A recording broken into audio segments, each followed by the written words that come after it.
day, scientists discover muscle things have come to wrestle America's only hope, the Battle and Belt and the wrestling ring. He moves left. He took one. Into the Battle and Belt it goes. He's got another. Folks, this wrestling ring may save the world. One more to go. He's got him. It's Battle and Belt. Oh, hard-knocking rockin' ring, Battle and Belt, muscle figure packs each sold separately. New from Mattel. Can you... Guys, how's it going? This is NEStalgiaholic. Hopefully you guys enjoyed that retro commercial I just showed you. This is a toy line very popular in the 80s and it has a huge cult following today. And most likely, if you grew up in the 80s, you probably remember these little 1-inch figures.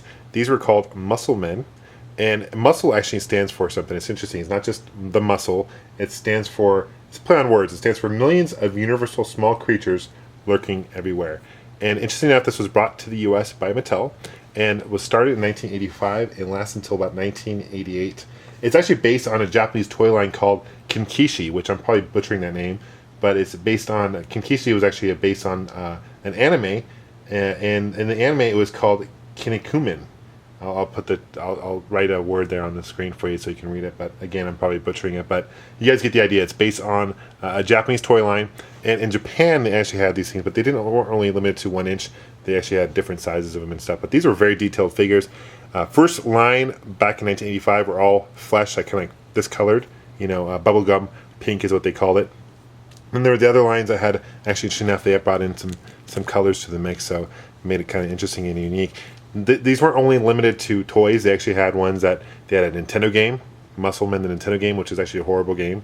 They also had a board game, and they had a belt, which you saw in the commercial there, that you could actually wear, which is really cool. And this is during the time where, you know, WWF was immensely popular, and it's still got a great following today. But this was these were very popular back in the day. They don't have very much movement or anything like that. Let's see some. I'll just point out some of the weird ones. There were 236 of these that were released in the States over the 3 years that they were here, which is interesting. I mean, all different shapes and sizes.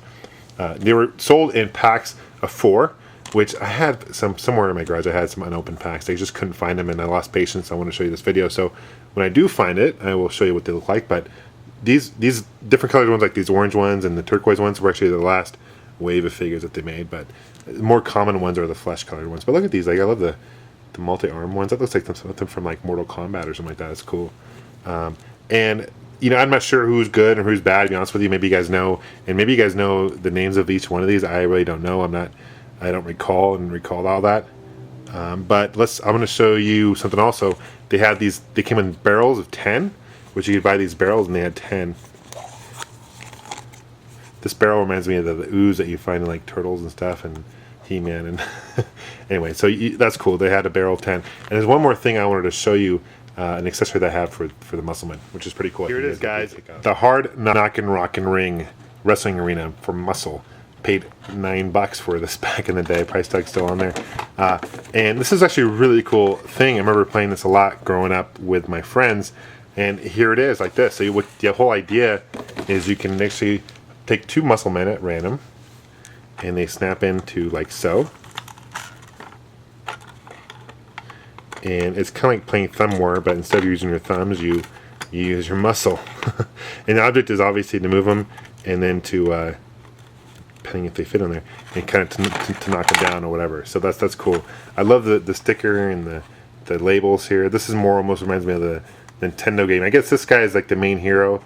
I don't recall his name again, but he's kind of the face of M.U.S.C.L.E. He's right there, and then there's this Buffalo something guy, I forget his name, but maybe you guys remember it, but those are the 2 main characters, and same stickers on the side there. On the bottom, not really much. It's made in Japan by Mattel in 1985, and you can see there it says characters, toy. It's all in Japanese, so you know, it shows you again that this was based on a Japanese TV show and toy line. But I just really like playing with these M.U.S.C.L.E. Men back in the day. I'm sure if you guys have a collection of M.U.S.C.L.E. Men and you guys know where they are, I really encourage you guys to do a video response or post some things that you remember, memories of you guys actually playing with these things. But they're completely random and very fun. I mean, I did a review over those battle ants before, if you guys remember, and those were kind of, I guess, came along to kind of compete with these things. So very interesting indeed. All right, guys, until next time, take care. Bye-bye.